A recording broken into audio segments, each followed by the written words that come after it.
2026년 5월 한국은행이 발표한 예금은행의 신규 취급액 기준 저축성 수신금리는 연 2.93%였습니다.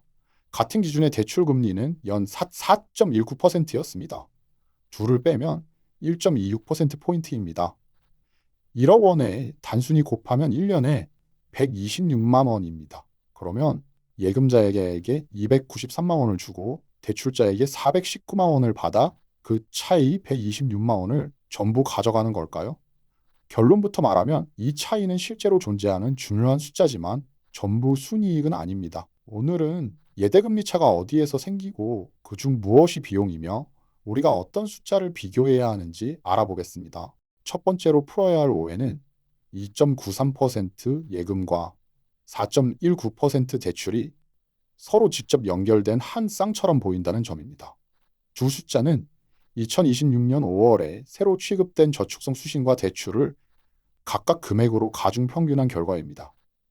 한 사람이 1억 원을 예금하고 바로 그 1억 원을 다른 한 사람에게 빌려준 거래가 아닙니다. 예금에는 만기와 상품이 서로 다른 거래가 섞여 있고 대출에도 기업대출과 가계대출, 담보대출과 신용대출처럼 위험과 조건이 다른 거래가 섞여 있습니다. 그래서 1억 원 곱하기 1.26%는 차이의 크기를 이해하는 교육용 계산이지 은행의 실제 손익계산서가 아닙니다. 두 번째는 기준입니다. 신규 취급의 기준은 그달 새로 들어온 예금과 새로 나간 대출의 금리를 보여줍니다.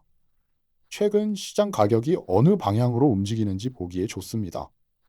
반면 잔액 기준은 과거에 가입한 예금과 과거에 실행된 대출까지 포함해 은행이 현재 보유한 전체 잔액의 평균 금리를 봅니다.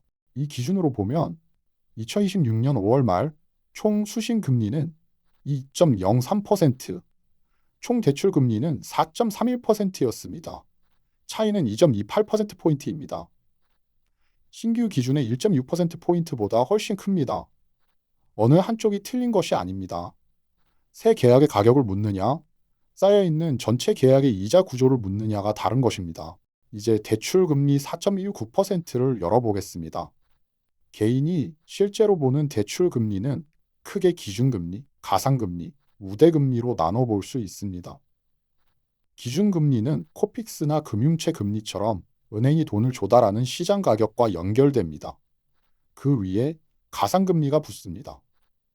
가상금리에는 업무를 처리하는 경비, 돈을 제때 돌려받지 못할 가능성에 대비한 신용 위험, 자금을 장기간 묶어두는 유동성 위험, 필요한 자본을 유지하는 부담과 은행의 순마진 등이 반영될 수 있습니다. 마지막으로 급여 이체나 카드 이용 같은 조건을 충족하면 우대금리가 빠집니다.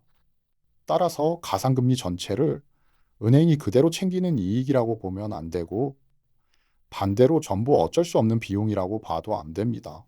예대금리 차는 은행 이자 수익의 중요한 출발점입니다. 하지만 순이익에 도착하려면 여러 항목을 지나야 합니다. 먼저 은행은 모든 자금을 정기 예금으로만 조달하지 않습니다. 수시 입출금 예금, 금융채, 다른 금융기관에서 빌린 돈과 자기 자본 등 조달원이 섞여 있습니다. 대출 외에도 채권 같은 이자 수익 자산이 있습니다. 여기에서 이자 수익과 이자 비용을 정리하면 순이자 이익에 가까워집니다.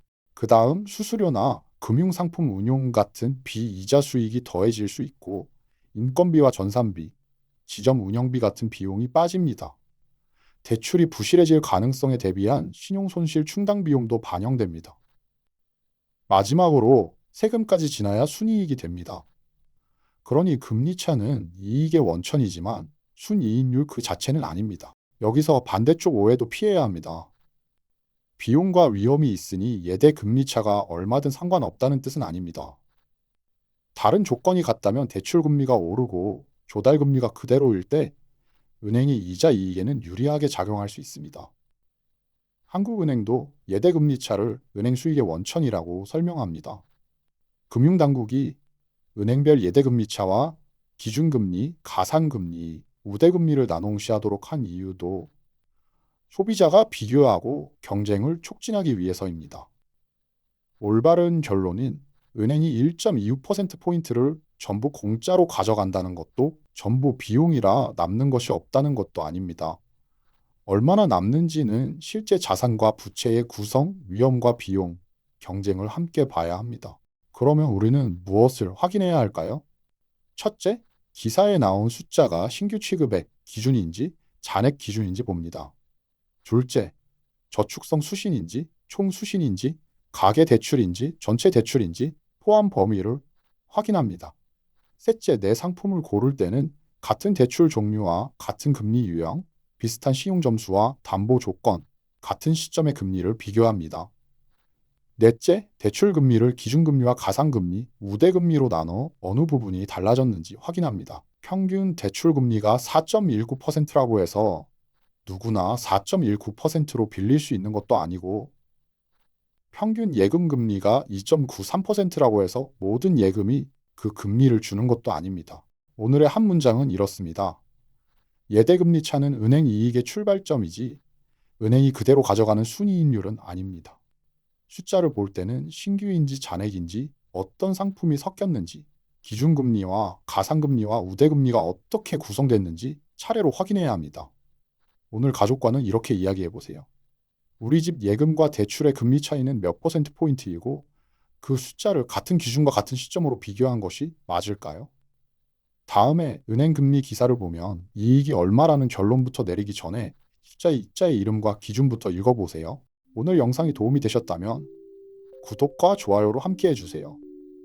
다음 금맹 탈출 시간에는 기준금리가 움직일 때 내 예금과 대출금리가 서로 다른 속도로 바뀌는 이유를 알아보겠습니다.